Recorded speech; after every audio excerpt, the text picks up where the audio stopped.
اور اس کے بعد اللہ تعالیٰ فرماتے ہیں ثم تولیتم الا قلیلا منکم وانتم مورزون، لیکن تھوڑے سے لوگوں کے علاوہ تم سب پھر گئے، یعنی تم نے اتنے سرکش قوم تھی یہ کہ یہ ہر وقت نافرمانی پہ نافرمانی، گناہ پہ گناہ، سرکشی پہ سرکشی کرتی رہتی تھی، کہ یہ اللہ تعالیٰ سے وعدہ لیتے تھے اور پھر اس کے بعد اس کو توڑ دیا کرتے تھے۔ تو اللہ تعالیٰ فرماتے ہیں کہ تم میں سے کچھ لوگوں کو چھوڑ کر، یعنی کچھ لوگوں نے اس پر عمل کیا اور سب نے اس سے منہ موڑ لیا۔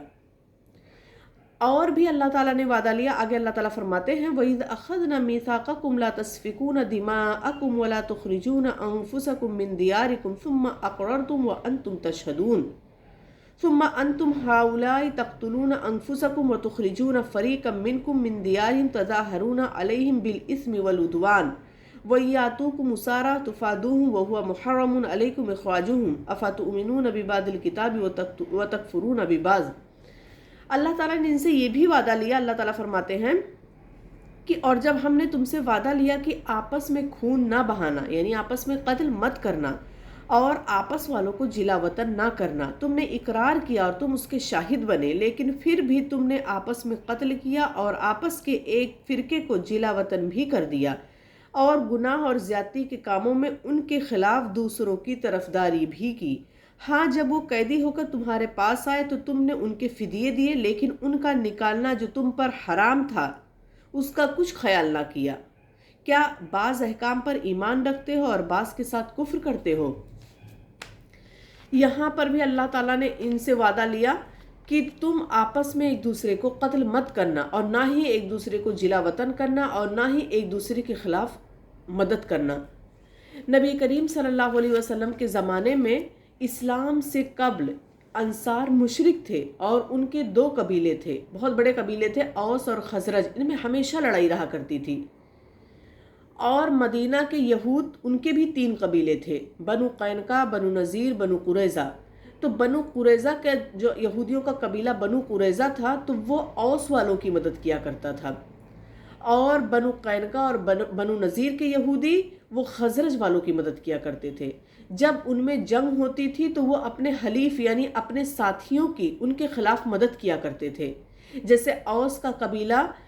جس کی مدد قریظہ کرتا تھا، تو جب لڑائی ہوتی تھی تو بنو قریظہ کے لوگ اوس والوں کی مدد کیا کرتے تھے دوسروں کے خلاف، اور یہ اپنے ہی ہم مذہب یہودیوں کو قتل کر دیا کرتے تھے، ان کے گھروں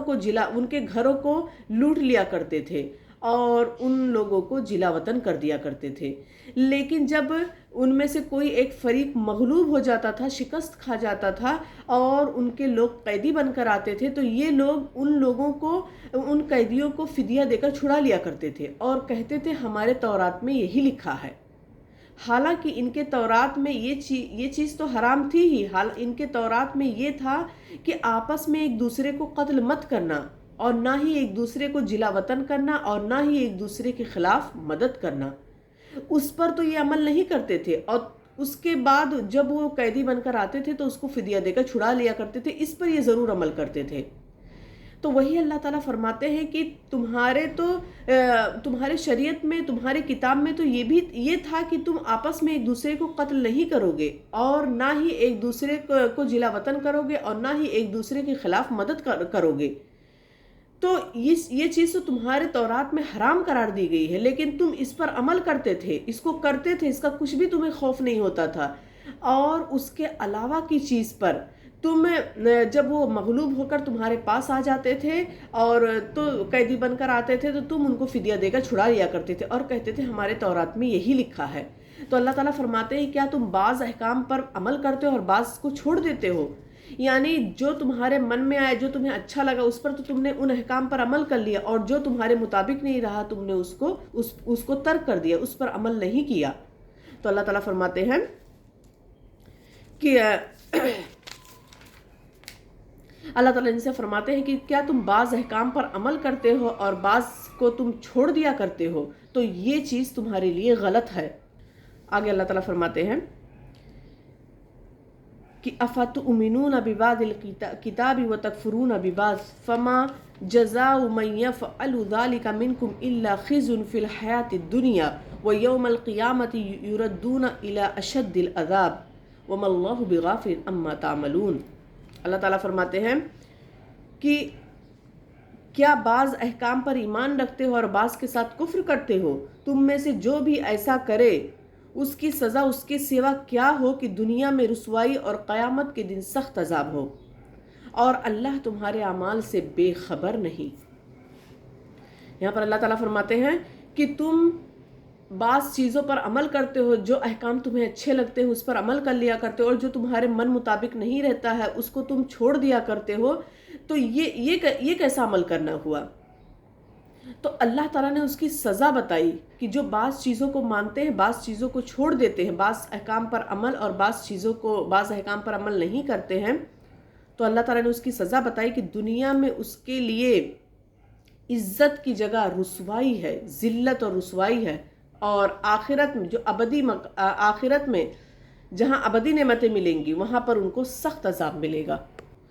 آگے اللہ تعالیٰ فرماتے ہیں اولئک الذین اشتروا الحیاۃ الدنیا بالآخرۃ فلا یخفف عنہم العذاب ولا هم ینصرون۔ یہ وہ لوگ ہیں جنہوں نے دنیا کی زندگی کو آخرت کے بدلے خرید لیا ہے، ان سے نہ تو عذاب ہلکا کیا جائے گا اور نہ ان کی مدد کی جائے گی۔ یعنی شریعت کے بعض احکام پر عمل کرنا اور بعض کو ترک کر دینا، اس کی سزا یہ بتائی گئی ہے کہ دنیا میں ان کو عزت کی جگہ ذلت اور رسوائی ملے گی، اور آخرت جو ابدی نعمتوں کا خزانہ ہے وہاں پر ان کو سخت عذاب ملے گا، بڑا عذاب ان کو ملے گا۔ اس سے یہ پتہ چلتا ہے کہ اللہ تعالیٰ کے ہاں اطاعت جو مقبول ہوتی ہے وہ مکمل مقبول ہوتی ہے، یعنی کوئی بھی عمل جو پورا کیا جائے، ایسا نہیں ہے کہ آدھا اس کو کیا جائے آدھا اس کو کیا جائے تو اللہ تعالیٰ قبول کر لیں گے، نہیں، بلکہ جو پورے پر عمل کیا جائے وہ اطاعت جو مکمل ہو اللہ تعالیٰ کے وہ قابل قبول ہوتی ہے، اور آدھی ادھوری اطاعت اللہ تعالیٰ کے نزدیک اس کی کوئی اہمیت نہیں ہے۔ تو یہاں پر دنیا میں بھی رسوائی اور آخرت میں بھی ان کے لیے بڑا عذاب ہے ایسے لوگوں کے لیے۔ اور اللہ تعالیٰ آگے فرماتے ہیں اللہ بغافل عما تعملون، کیا تم اللہ تعالیٰ کو اپنے عمل سے غافل سمجھتے ہو؟ یعنی تم کو لگتا ہے کہ اللہ تعالیٰ نہیں دیکھ رہے ہیں، تو اللہ تعالیٰ ہر چیز تمہاری نوٹ کر رہے ہیں۔ اللہ تعالیٰ نے کرامن کاتبین کو بٹھایا ہی اسی لیے ہے کہ وہ تمہارے کرتوتوں کو نوٹ کرتے رہیں۔ اور اس کے بعد اللہ تعالیٰ فرماتے ہیں کہ تم نے دنیا کی زندگی کو ترجیح دی آخرت پر، یعنی تم دنیا کی زندگی کے حریص ہو گئے، دنیا کو تم حاصل کرنے کے لیے اب تم نے آخرت کی زندگی جو ابدی زندگی ہے تم نے اس کو فراموش کر دیا، اس کو تم بھول بیٹھے، صرف دنیا کے لیے تم رہ گئے۔ تو اللہ تعالیٰ فرماتے ہیں کہ جو اگر تم ایسا کرو گے، یعنی تم صرف دنیا لے کر رہو گے، تو فلا یخفف عنہم العذاب ولا هم ینصرون، تو آخرت میں ان کے عذاب میں بھی تخفیف نہیں کی جائے گی، ان کے عذاب میں بھی کمی نہیں کی جائے گی، اور نہ ہی ان کی مدد کی جائے گی۔ ایسے لوگوں کی نہ آخرت میں جنت تو دور، اللہ تعالیٰ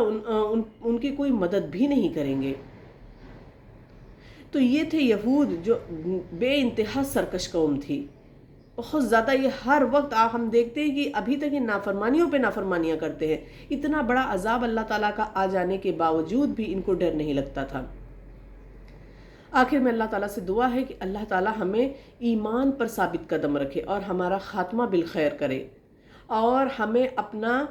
برگزیدہ بندہ بنا لے۔ وآخر دعوانا الحمد للہ رب العالمین، والسلام علیکم ورحمۃ اللہ وبرکاتہ۔